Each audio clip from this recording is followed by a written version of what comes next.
এখনো পর্যন্ত নাস্তিক দেখেন, পুরো বাংলাদেশ খুঁজলে নাস্তিক কত হবে? পুরো বাংলাদেশ, মাদারীপুর শহরে যত লোক আছে তার অর্ধেকও হবে না। বিশ্বাস হয় না? নাস্তিক সবচাইতে কম, এমনকি হিন্দুর চাইতেও কম, খ্রিস্টানের চাইতেও কম, বৌদ্ধর চাইতেও কম। বাংলাদেশে সবচাইতে সংখ্যায় কম যারা, তারাই হলো এই নাস্তিকরা। এত কম, কিন্তু এত দাপট নিয়ে চলে। এমনকি মিডিয়াগুলো পর্যন্ত, সরকার পর্যন্ত ওদেরকে এমন ভাবে আদর তোয়াজ করে যে কেউ সন্দেহে পড়বে যে আসলে এই দেশে সংখ্যালঘু কারা, নাস্তিকরা নাকি হুজুররা। কারণ এত দাপট নিয়ে ওরা এত বড় কথা বলে কিভাবে? আল্লাহ হেফাজত করুক আমাদেরকে। এই যে আমাদের ধর্মানুভূতিতে আঘাত দিয়ে ওরা ঠিকই বড় বড় গলায় লেকচার মারে, অথচ নাস্তিকদের অনুভূতিতে আঘাত করে। আপনি দেখেন কয়টা কথা বলতে পারেন। যেমন ধরেন, আমি যদি একটা বাক্য বলি, যদিও কালকে এই বাক্য নিয়ে দেশ গরম হতে পারে, খালি বলি, উদাহরণ হিসাবে বলি।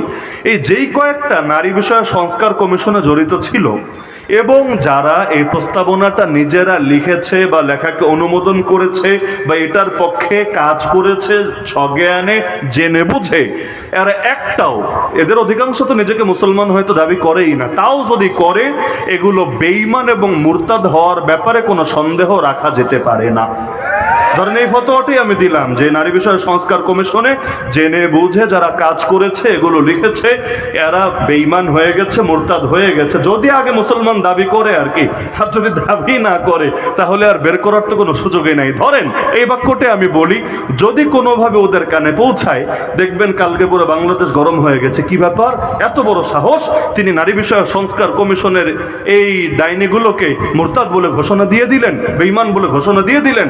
এগুলো নিয়ে বিতর্ক হবে না? কিন্তু ওরা আমাদেরকে জঙ্গি, মৌলবাদী, উগ্রবাদী, সাম্প্রদায়িক, এই সেই কট্টরপন্থী, কত টাইপের কত ধরনের প্রমাণ চালাতেই চায়। এমনকি নারী বিষয়ক কমিশন করেছে, নারী বিষয়ে রিপোর্ট দাও, ভালো কথা, তো সেখানেও লিখেছে রাষ্ট্রধর্ম ইসলাম থাকলে নাকি ঝামেলা, রাষ্ট্রধর্ম ইসলাম থাকলে ঝামেলা, আল্লাহর উপর আস্থা ও বিশ্বাস থাকলে ঝামেলা, এগুলোর পরিবর্তে সেকুলারিজম মাইনা নিলেই নাকি সুবিধা।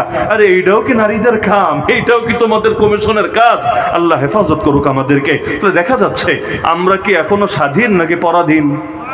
যতদিন পর্যন্ত মানুষকে মানুষের গোলামি করতে বাধ্য করা হবে, সেই মানুষ দেশের বাদশাহী হোক, সেই মানুষ পার্শ্ববর্তী রাষ্ট্রের কোনো ক্ষমতাধরী হোক, সেই মানুষ পশ্চিমের কোনো সুপার পাওয়ার দেশে হোক, যতদিন পর্যন্ত মানুষকে মানুষের গোলামি করতে বাধ্য করা হবে, ততদিন পর্যন্ত লা ইলাহা ইল্লাল্লাহর উপর মানুষ পরিপূর্ণ প্রতিষ্ঠিত হবে। কিভাবে?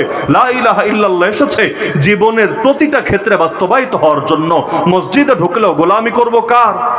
মাদ্রাসায় আসলেও গোলামি করব কার? মাহফিলে আসলে, খানকায় আসলে, তাবলিগে গেলেও গোলামি করব কার?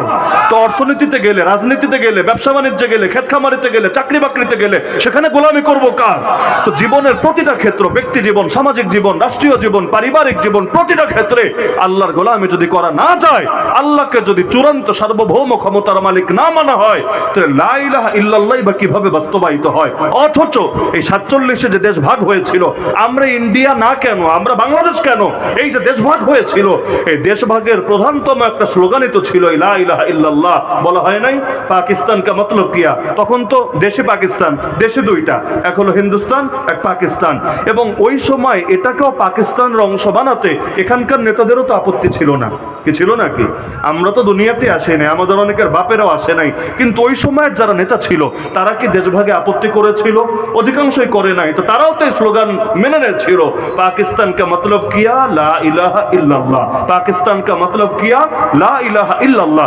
তো লা ইলাহা ইল্লাল্লাহর কারণেই যদি আমরা ভাগ হই, লা ইলাহা ইল্লাল্লাহর কারণেই যদি 6 লক্ষ মানুষ রক্ত দেয়, দেশ ভাগে 6 লাখ মানুষের রক্ত গিয়েছিল, একজন দুজন না। আর কি পরিমাণ নারী ধর্ষিতা হয়েছে, কতজন আহত হয়েছে, এগুলোর হিসাব আল্লাহ ছাড়া কেউ জানে না।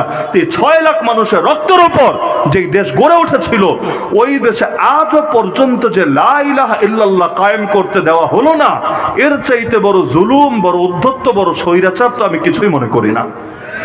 আরে ভাই, নেতা হাজারটা পরিবর্তন হলে কি হবে? নীতি যদি একই থাকে, নেতা 100টা পরিবর্তন হলেও কোনো লাভ নাই। নমরুদ থাকলেও যা, ফেরাউন আসলেও তা, কি লাভ হবে? যতদিন পর্যন্ত আল্লাহর জমিন, আল্লাহর চূড়ান্ত ক্ষমতার মালিক না মানা হবে, কে আসলো আর কে গেল এটা বড় বিষয় না। এমন কি কে বাড়ি বানালো, কে রোড বানালো, কে এই বানালো, কে সেই বানালো, আরে রোড কি কিয়ামতের দিন আমার নাজাতের উসিলা হবে? নাকি কিয়ামতের দিন এই সেতুগুলো আল্লাহর কাছে আমার পক্ষে সুপারিশ করবে?